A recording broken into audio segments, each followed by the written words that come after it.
Good morning. It's a delight to, oh my gosh, it's almost a full house, Brian. They must have heard you're speaking. No pressure. It is indeed a pleasure to welcome you here this morning to the house of the Lord, to share in fellowship, to experience the Holy Spirit and the blessings that God has set for us in our world today, in our service, in our love for Him. And we will continue, or shall I say, we'll begin our worship with hymn number 262, Rise Up, Saints, O Saints of God.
For the call to worship this morning, I'll be reading from 2 Nephi, the 11th chapter, verses 54 through 56. For the right way is to believe in Christ and deny him not. For by denying him, ye also deny the prophets and the law. And now, behold, I say unto you that the right way is to believe in Christ and deny him not. And Christ is the Holy One of Israel. Wherefore ye must bow down before him and worship him with all your might, mind, and strength, and your whole soul. And if ye do this, ye shall in no wise be cast out. Focus on that word "and" in there. It's all inclusive. We'll continue with hymn number 241.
Our Heavenly Father, as we join our hearts in thanksgiving and praise for the blessings of the day and the beauties of the earth and all the abundance that comes to us by thy hand. We ask a special blessing upon thy children who are gathered here, who have left the affairs of the world to join their hearts in thanksgiving and praise for the blessings that has been given them. They come with a variety of hurts and problems. We present each one to thee at this time for a Father's blessing. Grant them thy guidance, protection, wisdom, and healing. We ask a special blessing upon the speaker of the hour. May his words of wisdom bring us to a greater understanding of thee and of thy purposes, and may they inspire us to be a blessing wherever we go. And we wait before thee now in the name of thy beloved Son, Jesus Christ, our high priest, prophet, king, and judge. Amen.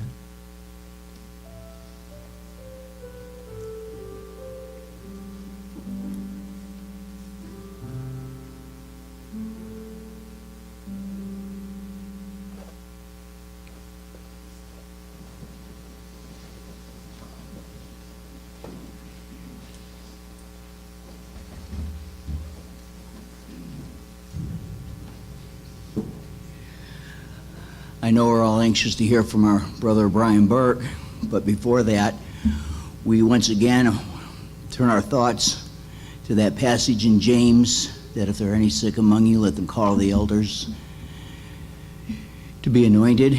And we have that opportunity again right now as elders Bruce Riley and Mylan Larson will administer to Lane.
Scripture reading will come from Doctrine and Covenants, section 50.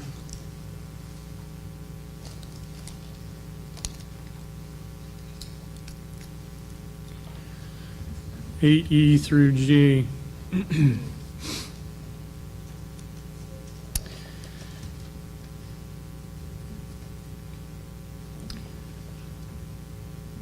Fear not, little children, for you are mine, and I have overcome the world.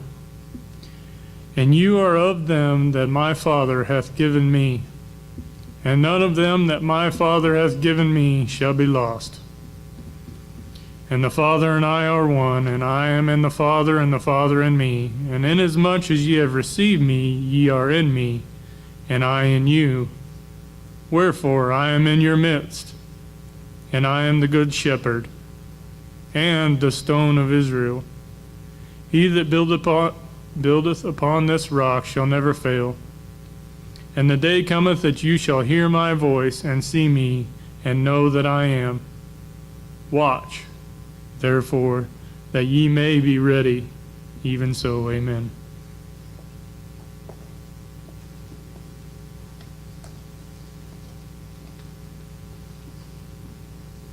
We shall continue with hymn number 376. This is my Father's world.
Shall be satisfied, and earth and heaven be one.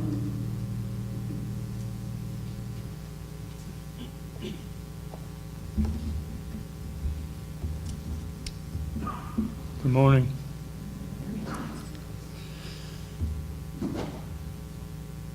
So I must say that I've had a significant struggle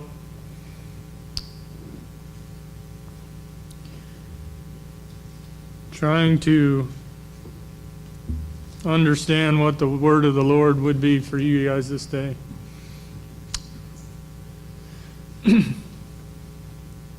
But I have faith that He leads us and guides us. And I'm going to go back to Doctrine and Covenants.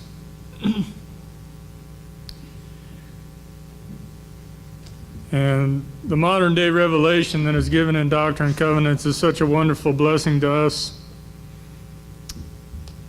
because it is the word of the Lord speaking directly to His people. Fear not.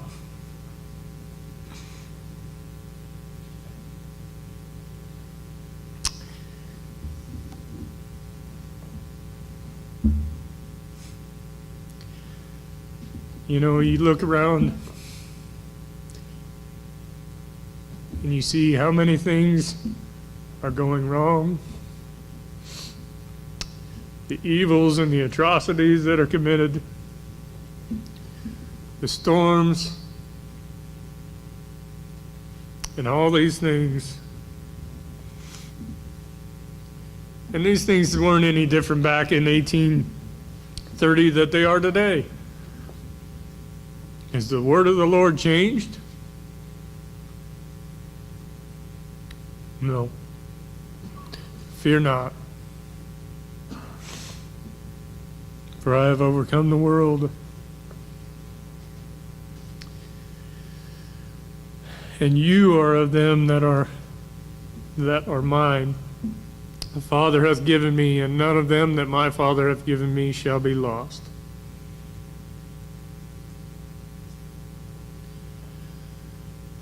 He that buildeth upon this rock shall never fail. Watch, that ye may be ready.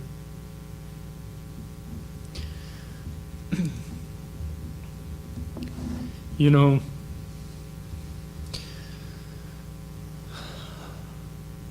the message that is given right there is just, it's comforting to me. It comforts me to know that the Lord knows everything that's going on in our lives. He knows every aspect, every jot and tittle. He knows about these storms. He created them.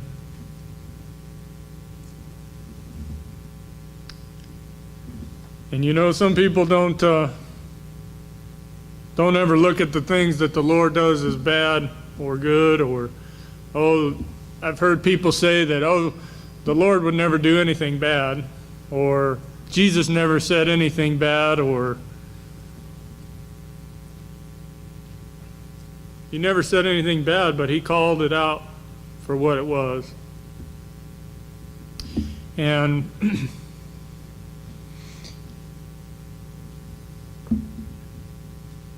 the things that are going on in these tempests and hurricanes, are they not of God? Does he not call us to repentance through these things? I believe he does.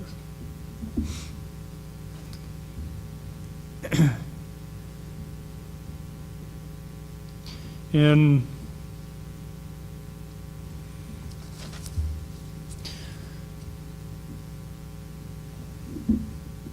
Doctrine and Covenants 43, we'll go to 43.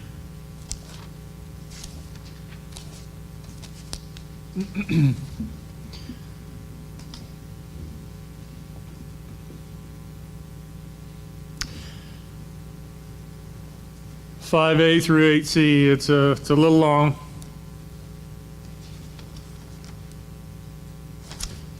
But it's important. Hearken ye, for behold, the great day of the Lord is nigh at hand. For the day cometh that the Lord shall utter his voice out of heaven. The heavens shall shake, and the earth shall tremble, and the trump of God shall sound both long and loud, and shall say to the sleeping nations, Ye saints, arise and live. Ye sinners, stay and sleep until I shall call again. Wherefore, gird up your loins, lest ye be found among the wicked. Lift up your voice and spare not. Call upon the nations to repent, both old and young, both bond and free.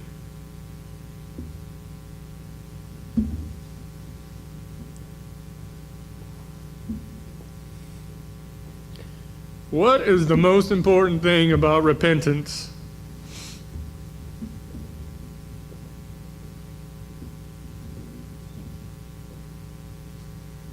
It must bring a change.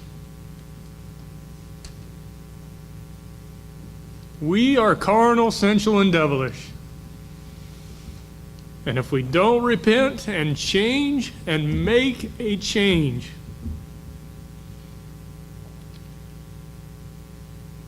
It is to no avail. None whatsoever.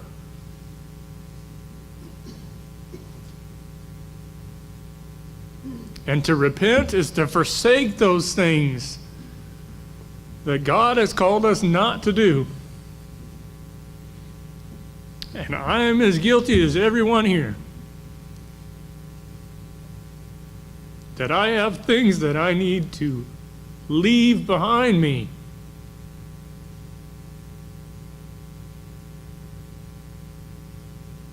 And never pick them up again. But sometimes I just can't help it. And I go right back to it. Or I do it again. Or I fall short. Does that mean I quit? Does that mean I give up? No. That is when you fail, is when you give up.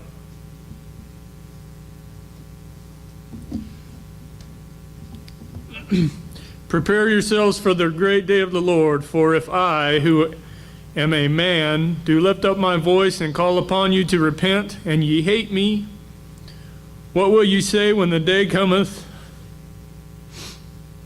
when the thunders shall utter their voices from the ends of the earth, speaking to the ears of all that live, saying, repent, and prepare for the great day of the Lord?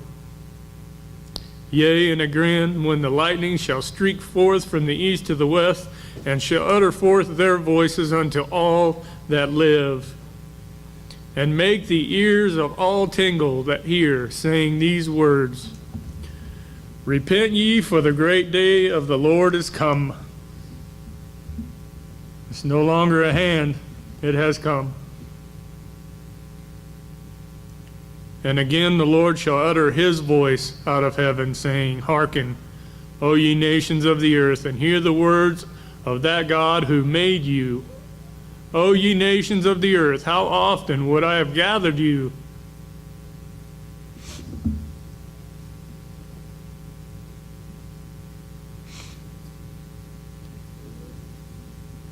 As a hen gathers her chickens under her wing, but ye would not.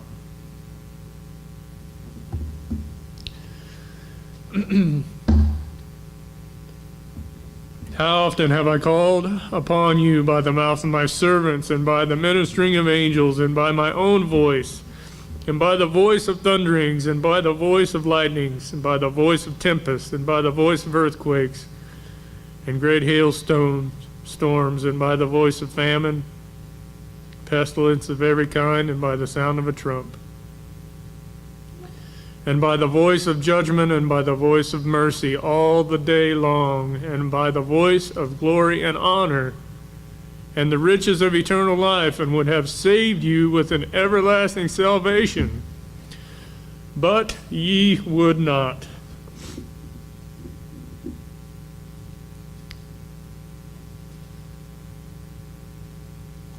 You know,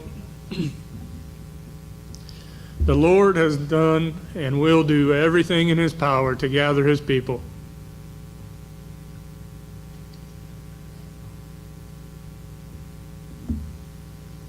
It's like the wedding supper. He beckoned the wise and the rich, those who had power and authority, to come to the wedding supper. And what did they do?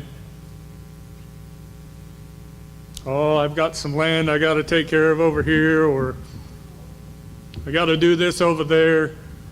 And they didn't come. And he sent his servants back out again and called for others. And they would not. And then he's going to send out for the poor and the lame and those who don't have.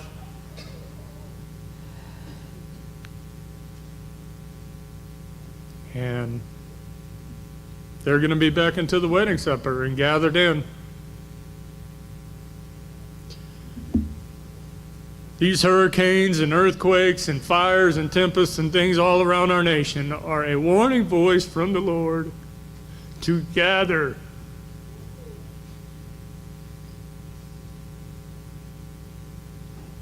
to come home, to gather into the place where you have been called to, and tarry not. And if you don't believe these things, you don't believe in Zion, and you don't believe in the restored gospel.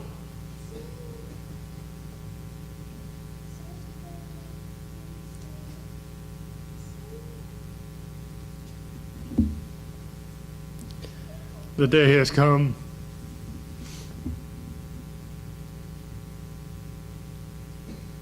And if you reject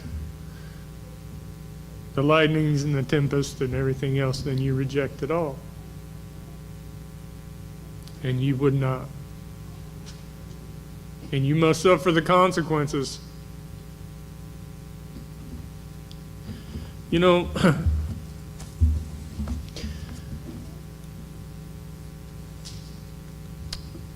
in Proverbs, we've been reading in Jeremiah also in our families and our morning worships.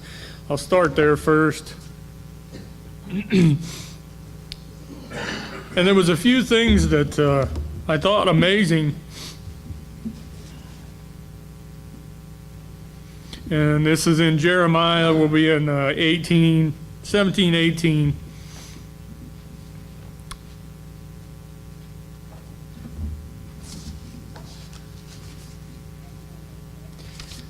And it's talking about a few of the things that if the house of Israel would have done,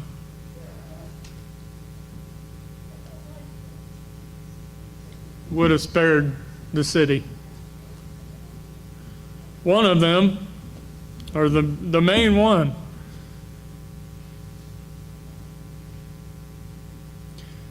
in verse 21 of 17, thus saith the Lord, take heed to yourselves that you bear no burden on the Sabbath day, nor bring it in by the gates of Jerusalem, neither carry it forth a burden out of your houses on the Sabbath day, neither do ye any work, but hallow you the Sabbath day, as I have commanded your fathers.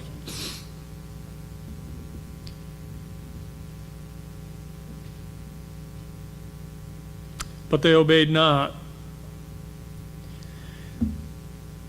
And in 24, and it shall come to pass, if ye diligently hearken unto me, saith the Lord, to bring no burden through the gates of the city on the Sabbath day, but hallow the Sabbath day, to do no work therein, then shall enter unto the gates of this city kings and princes, sitting upon the throne of David, riding in chariots and on horses, they and their princes, the men of Judah, and the inhabitants of Jerusalem, and this city shall remain forever.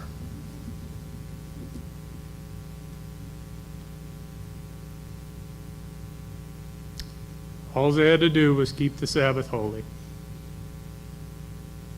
to do no work.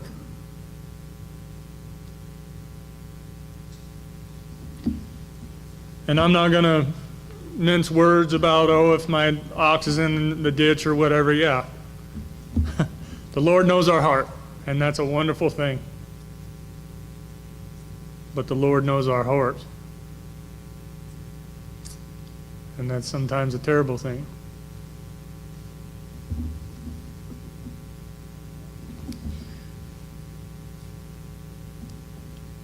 And I felt that it was wise counsel that seek to do what we can to be obedient on the Sabbath, to do not the things that the Lord has commanded us.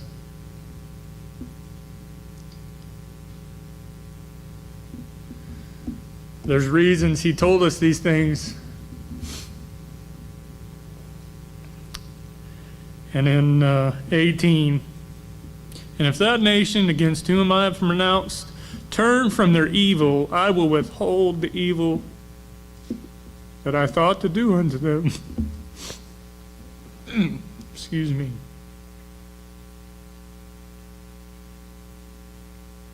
And if it do evil in my sight, that it obey not my voice, then I will withhold the good wherewith I have said that I would benefit them.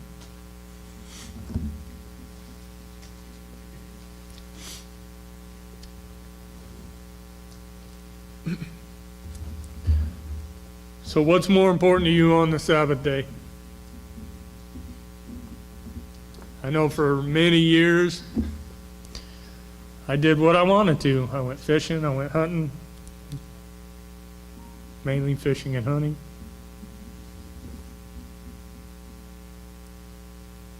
But was that my will or his will? That was my will.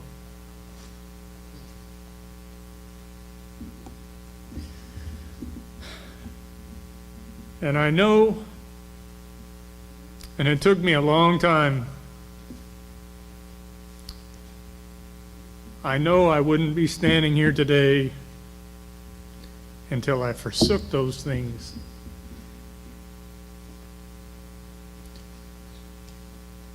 Until I left them behind. Until I decided to put his will over my will.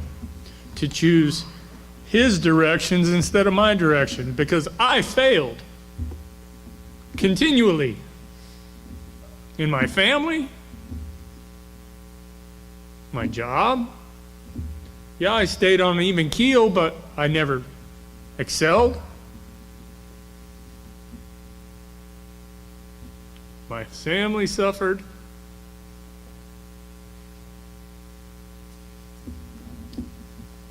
Because I thought my way was better. And I thought what I was doing was right. I knew in my heart, right, these things are okay. I justified them. You cannot justify things in front of God when you stand before Him. You will know.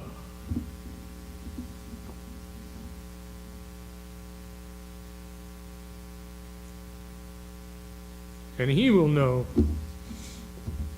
And then it goes back to the He'll know, that you'll know, that He'll know, right? All that stuff.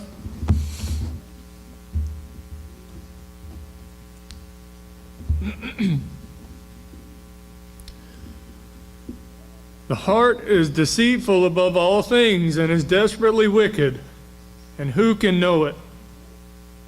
You know, I was out of town one time and went to a church, and I was talking to this lady, and we were in a pretty deep discussion about some things that we weren't on the same page. And she said, I know in my heart, I just know in my heart that these things are right. And I didn't have it on the tip of my tongue, and I needed it at that time, but I didn't.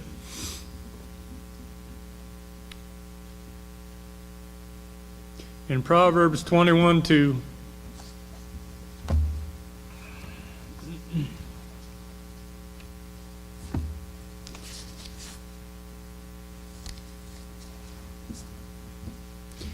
every way of a man is right in his own eyes, but the Lord pondereth the heart.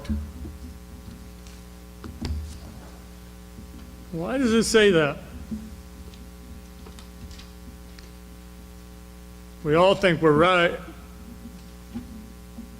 We justify ourselves. Oh, it's okay to do that. Look at these people over here. They're way worse than I am, right? Oh, just a little bit of that, or just, that's not going to hurt too much. Going back to Jeremiah,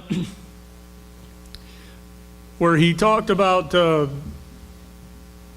people were doing evil in the sight of the Lord, and in verse 12 of 18, and they said, there is no hope, but we will walk after our own devices, and we will everyone do the imagination of his evil heart.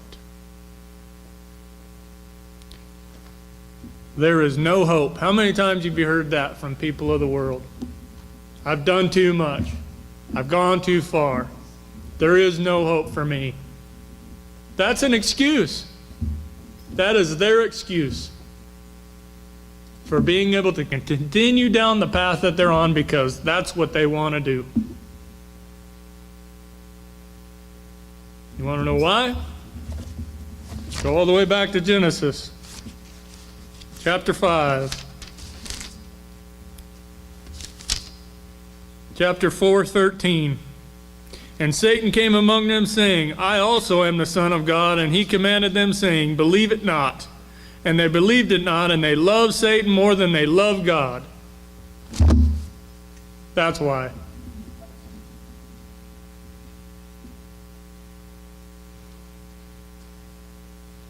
The paths of God are hard to the people of the world. But to those who are righteous, these paths are so easy, and they're so worth it.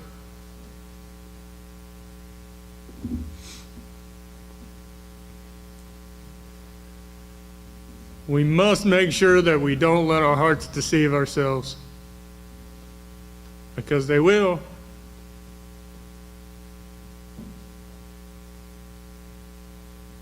They have me.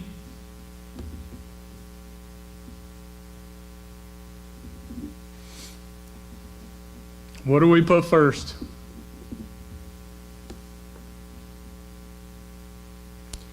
You know, it kind of goes back to what we were talking about today. The lukewarmness, right? If our heart's halfway one way or the other, where is it?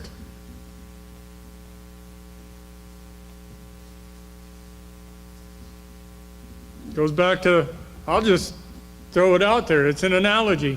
Benedict Arnold. May be a little strong, but not to God. It's not.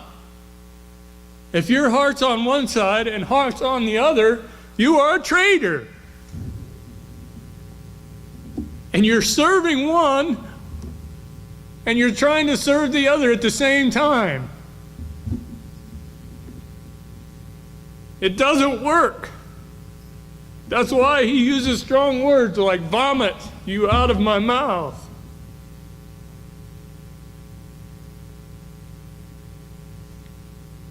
Brothers and sisters, we need to correct the error of our ways.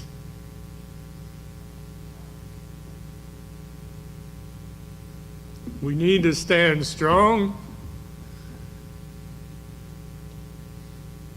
in the things that we believe, in our convictions, no matter what.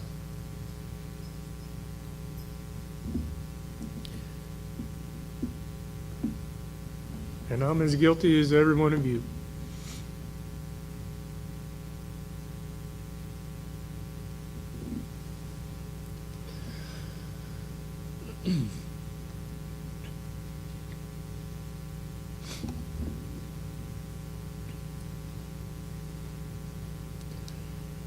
So,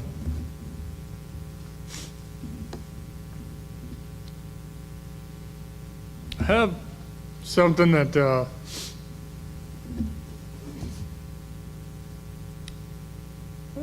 felt was kind of fitting this morning.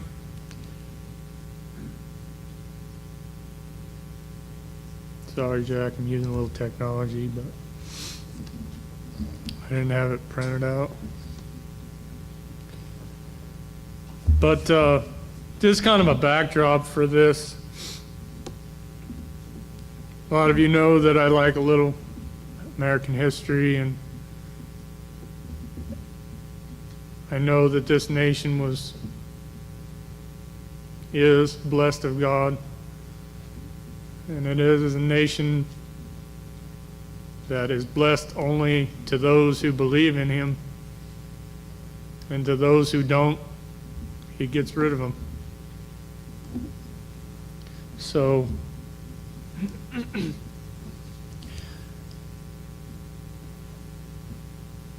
I'm going to read to you the Gettysburg Address, but I felt, and I don't know why, but I felt that some of the things needed to be changed because I thought it was so fitting. And I'll just read to you the changes. And I want you to just listen to them. 137 years ago, our Father brought forth on this continent a restored church, conceived in liberty and dedicated to the proposition that all men are created equal. Now we are engaged in a great spiritual war, testing whether that church or any church so conceived and so dedicated can long endure. We are met on a great battlefield of that war. We have come to dedicate a portion of that field as a final resting place to those who here gave their lives that that church might live. It is altogether fitting and proper that we should do this. But in a larger sense, we cannot dedicate, we cannot consecrate, and we cannot hallow this ground. The brave men and women, living and dead, who struggled here have consecrated it far above our poor power to add or detract. The world will little note nor long remember what we say here, but it can never forget what they did here.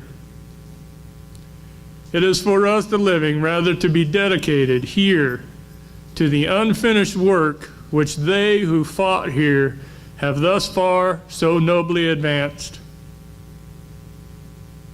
It is rather for us to be here dedicated to the great task remaining before us, that from these honored dead that we take increased devotion to that cause which they gave their last full measure of devotion. That we here highly resolve that these dead shall not have died in vain.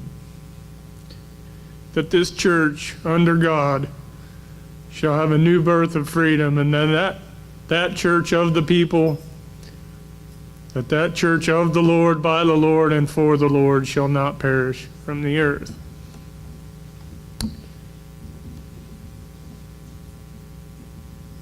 How many of you have people who have gone before you and fought hard?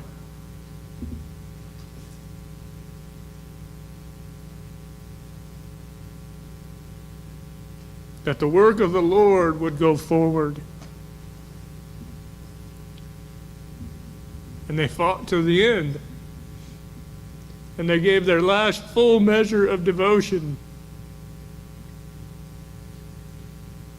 It is for us, young men. It is for you. And you, Blake and Lane. To remember your grandfather. He strived hard to show you the right way. And as you get older, you'll remember.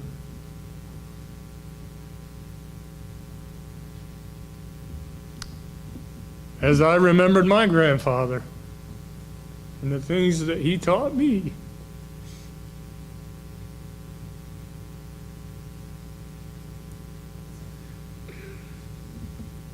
It's worth the fight. It may not be easy.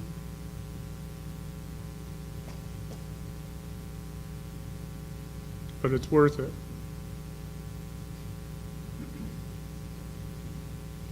May God grant us His blessings as we seek to follow His will and His teachings and His commandments, that we might be blessed and have a place in His kingdom when He comes, and not be told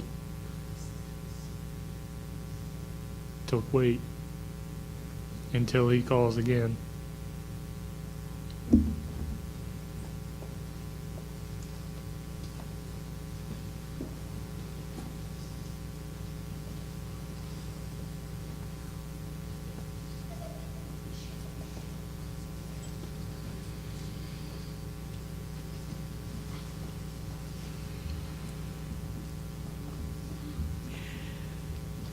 As we close with hymn number 242, reflect on the words of this hymn as though it were a prayer and a confirmation of the words that we heard this morning. Hymn 242, Gracious Spirit, dwell with me.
Father God,